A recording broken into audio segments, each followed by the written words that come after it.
Hello everyone, so in this clip, my hair is prepped for my closure sew-in. Throughout this video, I'll be talking about my experience with student teaching, and also I will be sharing my experience with going back to a salon after some past experiences that made me not want to go anymore. Okay guys, sorry this is like a super awkward angle, but I'm about to do my calm down time. So I took a shower, put my clothes in the washer, and I have to wash like my school clothes and my regular clothes because I don't wash them the same. I'm one of those. Anyways, so I had this in the shower for my sew-in, my closure, which is sewed in actually, not the opposite. So I have this towel on because my hair might shed, and I sometimes sleep in this hoodie. I a lot of the time sleep in this hoodie. If you guys follow my channel, you probably know that by now. So yeah, I'm gonna go ahead and put on a wig band though, just to make sure that my hair is like good, you know. And I don't really know how to work wig bands 100%, but I know a little bit about something. So I'm putting on the wig band so I make sure I'm not like, so I make sure it's like tight when I'm brushing the hair and stuff like that. I just like to make sure. Oh my gosh. Hello? Alright. Anyways, so I think this is pretty much, I think this is pretty good. It's like right on there.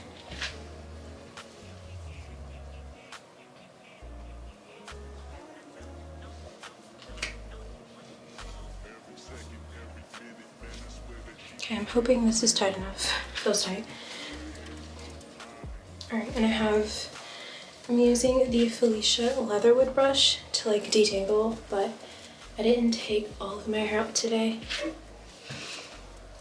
at school just because I was running late. I didn't feel like it. And I have this towel again so it doesn't get on my hoodie. So I did do my hair in a strand before I went to bed. I mean, not bed, sorry, shower. I take this and then just do my hair like that. So I typically do spray it just because I don't put product in it because I'm not going to be washing my hair like that. So I don't want to put product in it because I don't want it to like build up or anything like that. Although I do feel like if I did put some product, it wouldn't like be as bad. So I'm just putting water though. I don't put product though. So I'm just going to spray it. I don't want it to get on my camera. So I just spray it like this. Not like entirely down, because I am going to bed, so I don't want it to be like really bad, but spraying it enough. And I do that with like pretty much every section. I'm gonna start bottom down. That's at the bottom. You can hear it's still like, it's like really tingly, and I do this every night, y'all. Like I've been literally like maintenancing it. But this is like the reality of real curly hair, so it is what it is. So doing the best to it. Well, today was like a pretty good day for student teaching, to be honest. Like most of the time it's like super chaotic and I just went out.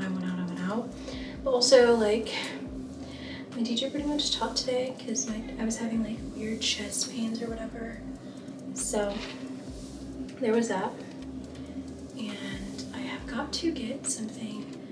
This is like pulling at this side, so I might try to make it a different section just because I don't want it to be like uneven. So I'm gonna go ahead and take this out, and I'm pretty sure you don't have to make it this small of sections. I just do it just because my hair literally smells like a freaking developer. Because I tried to like dye the hair real quick. It wasn't gonna do anything because it was like a 10, and I don't care what anyone says, if you have like good quality hair, fake hair, or like good quality like extensions, you can literally dye. The hair will lift if it's at a high enough developer. I just want to know how they operate when they don't know. And she was like, yeah, developer can't do that. I'm like, girl, literally it can, because like almost every week I've had, I've literally put developer on it, thugged it out, called it a day. Okay, so let's just face it, this hair got extremely tangled It was really, really bad. I'm talking, I would shed hair so bad. During my student teaching, I literally would have a whole bag of the bathroom. Like, majority of the trash was my hair because I had to detangle it. It still was matting super bad. It was just the worst experience with curly hair for a sew-in that I had. This is the portion that we are going to discuss going back to a salon. So for me, I had really, really bad experiences with stylists because I always had super thick 4Z, kink, coursey hair all the way through. And it was something a lot of stylists didn't want to deal with. I also wasn't really sure how to care for my own hair, if I'm being 100% honest, because I had never dealt with my hair fully natural before. So I was having things happen where I would do twists, and I was terrified because I thought my hair was locked up, just because of the texture and how long I was keeping my styles in. I also had an experience where I had a hairstylist tell me once my hair was so damaged and I need to chop it off. Turns out this stylist just had no idea about high porosity hair, and because my hair was so coarse and high porosity, he genuinely did not know what to do with it. So he just was telling me I wasn't taking care of my hair, that it was a mess, all of these other types of things, which were super harmful, especially since as a child I never had the best experiences at salons. However, when I started college, I took it upon myself to find a natural hairstylist that could trim my hair and just really cater to my hair. The thing about my hair is it's not quick to trim because I have very thick hair. And so I can always tell when someone is not trimming my hair the way it's supposed to be as I trim my hair for a while. So I ran into the experience of having a hairstylist that didn't really know what was going on. Like, she really messed up my hair at one point trying to trim what wasn't there, because of my hair color, sometimes it's hard for people to tell, or maybe they just can't, I don't know what's going on. So then I had another stylist that I went to, and let's just talk about this. I just think I love to support a Black-owned business, and I love being able to go to someone that's more affordable and that I can build a relationship with. But y'all, it is just crazy how unprofessional things can be when you are dealing with someone that you are paying to do your hair. So I was having things happen like no one would tell me that they're going to be late, and then it would be like an hour late, or if they did, they'd be like, hey, I'm running behind, and it would be like an hour and I'm sitting at the salon waiting. No messages, no update, no, hey, I'm 15 minutes away, no, hey, I'm 20 minutes away. That to me was insane. I also found another girl who did really, really good trimming my hair. However, she charged so much money. And I was just like, what? I wanted to say a win is a win, but it's really not. So for her to wash, blow dry my hair, it took a lot. Also, as you guys know, there's this whole thing with deposits going on, which I 100% understand.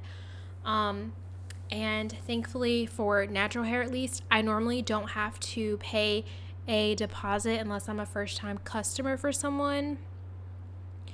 After that, I normally can just book an appointment and go. Although there are a lot of stylists that I've met through StyleSeat, and I just think that website is completely, I prefer for my stylists to have their own website, just because StyleSeat literally charges you like $235 to book, and I don't know, sometimes I feel like they just be randomly charging, to be honest.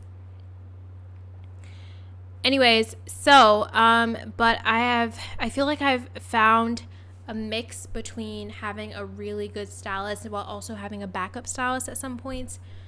My closure sew-in, I really want to get another closure sew-in, but I'm terrified to get this type of hair again.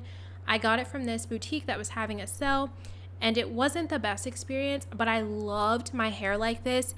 It just was a lot of maintenance and things like that. Please let me know what protective styles you guys are doing, / if you are venturing off to salons or anything of that nature. I would love to know. Thank you guys so much for watching this video. Please don't forget to like, comment, and subscribe. I am trying to post very consistently just to get back on the algorithm, because it's been very, very hard being a full-time teacher and posting content. So that is what I'm trying to get done now.